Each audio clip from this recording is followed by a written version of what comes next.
कि तुम दुनिया में किसी का कुछ नहीं बिगाड़ते, फिर भी लोग तुम्हारे पीछे पड़ जाते हैं। और 5 साल बाद आधी जनसंख्या इस देश की पागल होगी। एक आदमी ने कहा था कि मैं खुदा हूं। बाहर कुछ भी करने से कोई फायदा नहीं कि तुम एक चाटा मारो, 500-600 चाटा मार दिए। कहा तुमने एक लड़की को अपने कंधे पे बिठाया है, गलत के साथ सारी दुनिया खड़ी है। ये इस दुनिया का नेचर है।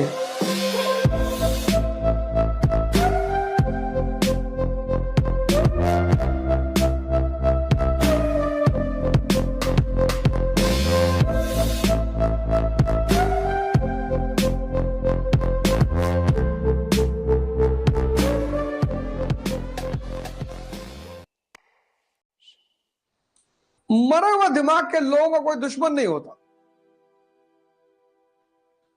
तुम कभी कभी बड़ा गौर करोगे कि तुम दुनिया में किसी का कुछ नहीं बिगाड़ते, फिर भी लोग तुम्हारे पीछे पड़ जाते हैं। ऐसा बहुत सबके साथ होता है। जीसस क्राइस्ट ने किसी का क्या बिगाड़ा? उसको क्रूसीफाई कर दिया। तुम सोच के देखो इस दुनिया का नेचर। तुम बस सोच के देखो इस दुनिया का नेचर। जीसस क्राइस्ट क्या बिगाड़ा इन्होंने किसी का? सिर्फ बेचारे इतना तो कह रहे हैं कि मैं भगवान का बेटा हूं। इतने में तुमको प्रॉब्लम हो रही है? अरे कहने दो भैया। मंसूर बिन हलाज,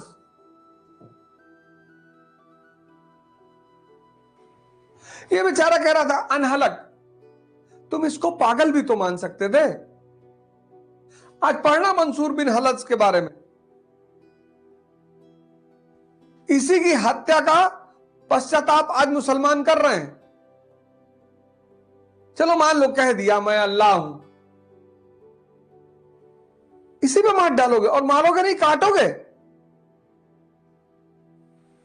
महावीर को मारा, कुत्ते छोड़ दिए उनके पीछे।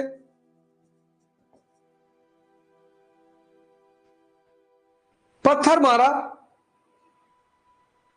ये दुनिया है ये। और यही दुनिया चंगेज खान की पूजा करती है। यही दुनिया कृष्ण से दूर रहती है। मैं जब हिस्ट्री पढ़ा और मैंने ये चीज देखी, मुझे बड़ा आश्चर्य हुआ। किसी की अम्मा ने दूध नहीं पिलाया कि चंगेज खान के सामने खड़ा हो जाए। ये हिसाब किताब है इस दुनिया का। और शिशुपाल ने गाली दी, उड़ा दिया तुरंत। ये बेचारे संत महात्मा औलिया फकीर सूफी लोग, ये इस दुनिया का नेचर है। ये ताकतवर को सामने जाके लेट जाती है, अरे साहब। और भारत जैसे देश में, खासकर उत्तर भारत में,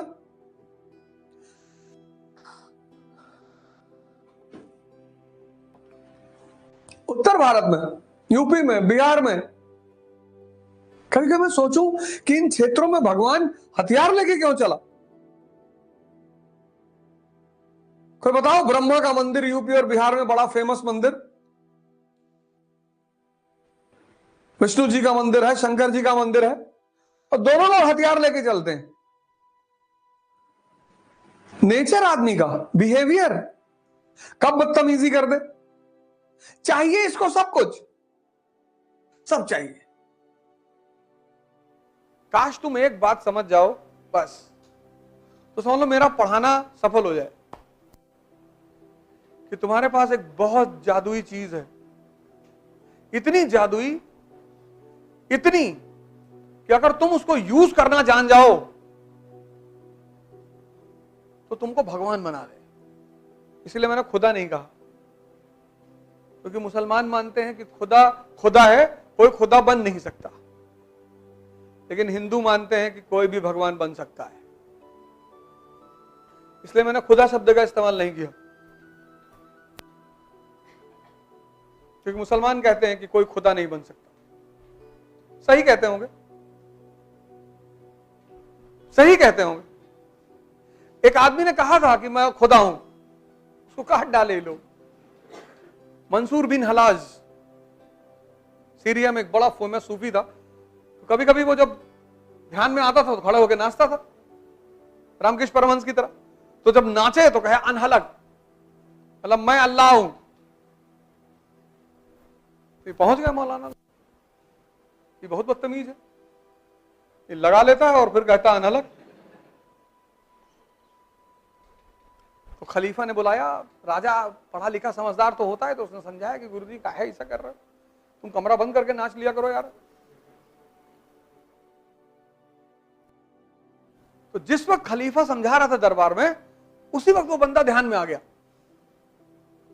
समाधि लग गई, लगा नाचने अनहलक खलीफा के सामने। मौलाना का देखा, देखा, देखो देखो देखो, हम तुमसे कह रहे थे ना।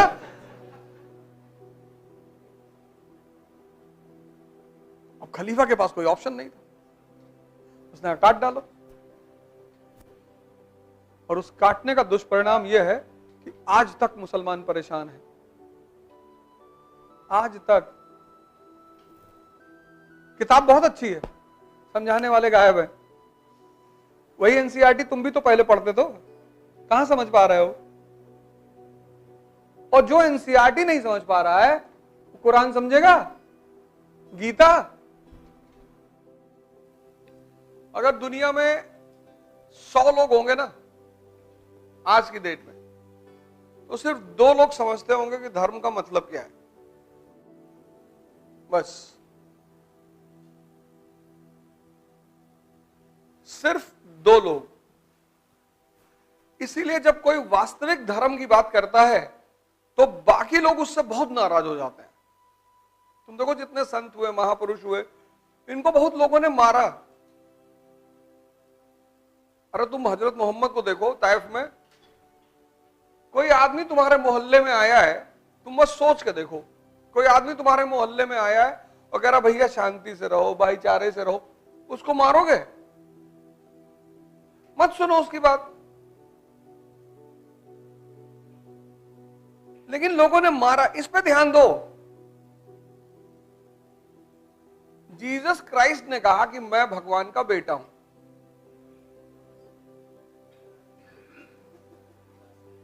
उनको लोग पागल भी तो मान सकते थे, लेकिन कोई बात रही होगी तब लोगों ने मारा।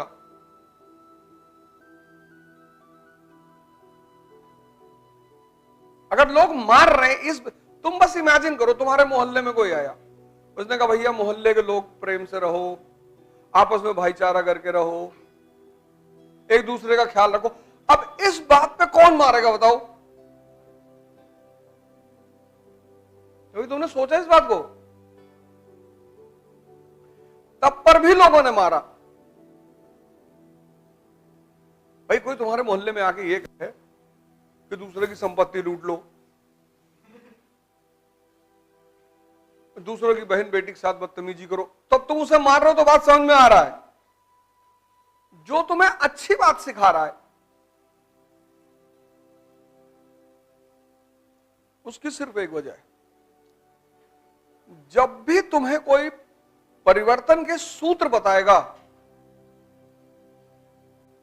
थ्योरेटिकली तुमसे बातें की जा रही, कोई फर्क नहीं है, पंडित, मौलाना, पुरोहित, पादरी, ये तुमसे थ्योरेटिकली कोई चीज बता रहे हैं, ये तुम्हें बाहर से धार्मिक बना रहे हैं, बाहर से चंदन लगा लिए, दाढ़ी बढ़ा लिए, ये सब बाहर से।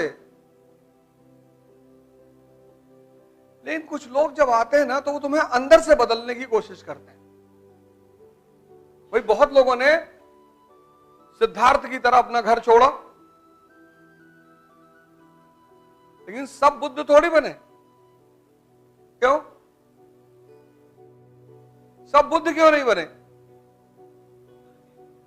अंदर से चेंज नहीं आया। यही बात मैं बार बार तुमसे कहता हूं कि बाहर कुछ भी करने से कोई फायदा नहीं है। एक बार 2 सन्यासी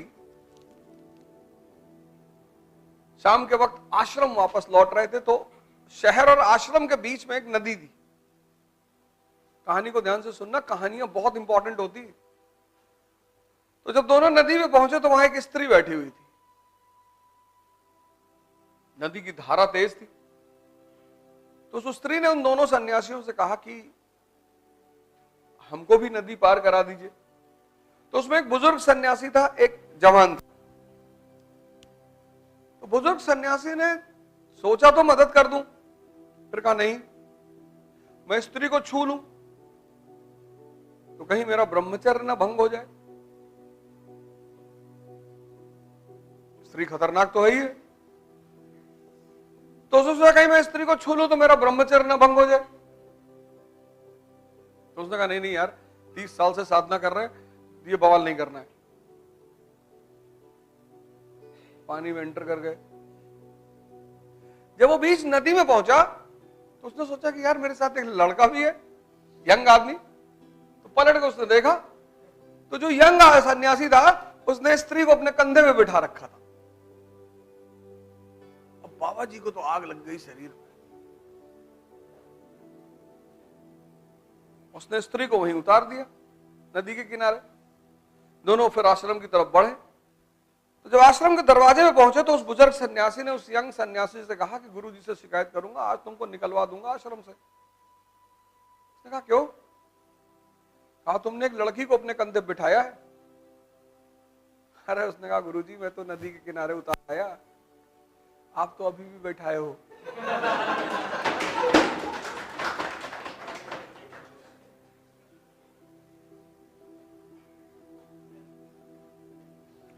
उसने कहा गुरुजी मैं तो उतार आया, अब तो है ही नहीं मेरे मन में। इसलिए बाहर से कुछ छोड़ना उपलब्धि नहीं है, अंदर से। ये आज जो हिंदू हैं ये बाहर से हिंदू हैं ज्यादातर। उनकी औकात है विष पी ले। ये जो बाहर मुसलमान है आज, ये बाहर से मुसलमान है, इनके अपने घर में लोगों को नहीं पूछते खाना खाए कि नहीं। मोहम्मद साहब कहते हैं तुम्हारे घर के 13 घर इस तरफ, 13 घर इस तरफ, 13 घर इस तरफ, 13 घर इस तरफ, कोई भूखा ना सोए। ये मानते हैं इनके खुद के घर में लोग भूखा सो रहे हैं। सब फर्जी है, सब फर्जी है। भगवान शंकर कौन? जो दूसरे का जहर पी ले, जो दूसरे का कष्ट हर ले। जहर थोड़ी बाजार में गए जहर ले आए पी लिए। भाई कोई परेशानी है, आपने उसकी परेशानी में अपनी भूमिका निभा दी, आप उसके लिए भगवान ही हो गए। किसी को आपने मुसीबत से निकाला, आप उसके लिए भगवान नहीं हुए।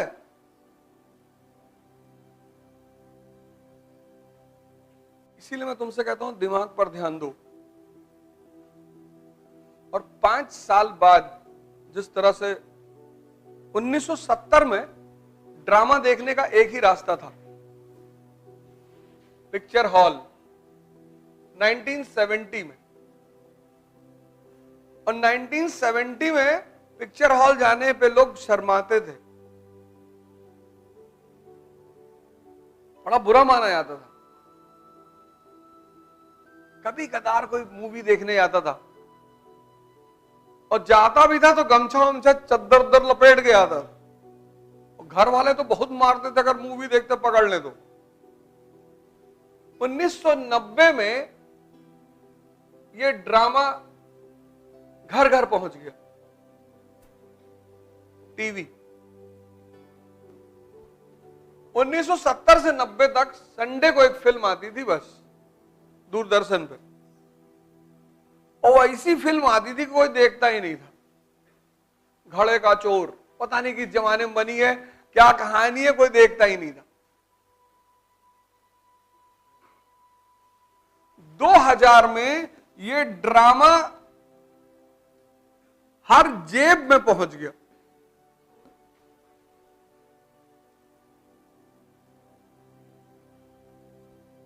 सत्तर, 90, 2000 ये हर जेब में पहुंच गया। तुम 24 घंटे टीवी देख सकते हो। तो जब यहां आदमी बेचैन होता था तो ध्यान करेगा, पढ़ेगा, घूमेगा, एक्सरसाइज करेगा, टाइम है उसके पास, और ऑप्शन ही नहीं है। यहां यहां वो हल्का सा परेशान होगा, यूट्यूब खोल लेगा।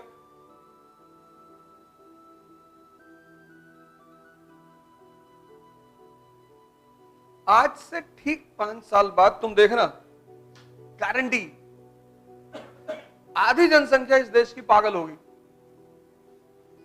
और उसको साथ रहने के लिए हमें भी बनना पड़ेगा। पागलों के साथ तुम बिना पागल हुए नहीं रह सकते। अगर कोई सामने ऐसे से नाच रहा हो, तुम नहीं नाच रहे हो, तो उनको डिस्टरबेंस हो जाती है, ये पागल है, और फिर वो तुम्हें बहुत मारेंगे। इसीलिए सोचने की क्षमता खत्म होती जा रही है, मनन करने की क्षमता, गलत सही देखने की क्षमता खत्म होती जा रही है। मतलब मन की जो शक्ति है ना, वो खत्म होता जा रहा है। तो धर्म जो है वो व्यक्ति को परिवर्तन करने की बात करता है। ये धर्म का फंडामेंटल फॉर्मूला है कि तुम इंद्रियों पे तुमने जीवन शुरू किया है, और ये वास्तविक जीवन नहीं है, तो तुम्हें साधना करनी पड़ेगी। हर धर्म यही कहता, हर धर्म खुद को बदलने के लिए तुम्हें मेहनत करना पड़ेगा, तुम्हें इस नीचे के स्तर से उठकर ऊपर आना पड़ेगा। ऐसा कोई धर्म ही नहीं जो ये ना कहता हो। अब ये बात जिसको समझ में आ गई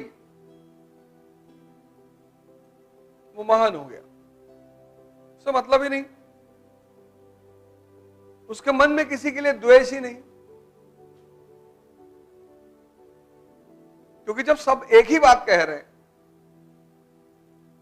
धर्म में अंतर कहां है? कल्चर को लेकर।